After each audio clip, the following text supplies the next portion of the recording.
भारत का धर्म कम से कम 10,000 वर्ष पुराना है।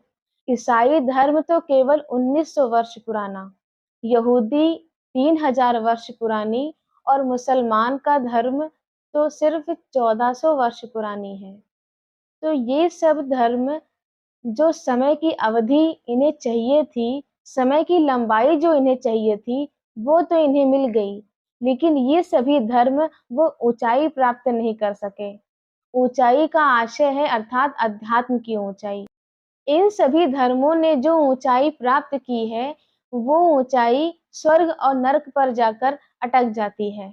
इसीलिए पश्चिम के इन धर्मों में स्वर्ग और नरक से ऊपर कुछ भी नहीं है। उसके पार उन्होंने कुछ प्राप्त नहीं किया है। इन्होंने कुछ प्राप्त किया है तो बस जो पुण्य करेगा वो स्वर्ग जाएगा और जो पाप करेगा वो नरक जाएगा। बस यही व्याख्यान है इन धर्मों का।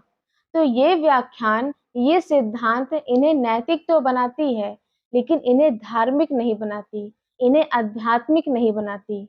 स्वर्ग नर्क, पाप पुण्य, इन सब के चक्कर में ही ये पड़े रह जाते हैं। लेकिन भारत एक मात्र अकेला देश है जिनके तीनों धर्मों ने, हिंदू, जैन और बौद्ध, इन तीनों धर्मों ने मोक्ष की बात की है।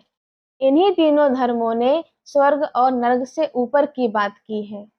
संसार से मुक्त होकर, वासना से मुक्त होकर, भोगों से मुक्त होकर मोक्ष की बात की है। अपने आत्मा में स्थित होने की बात की है, आत्मज्ञान की बात की है।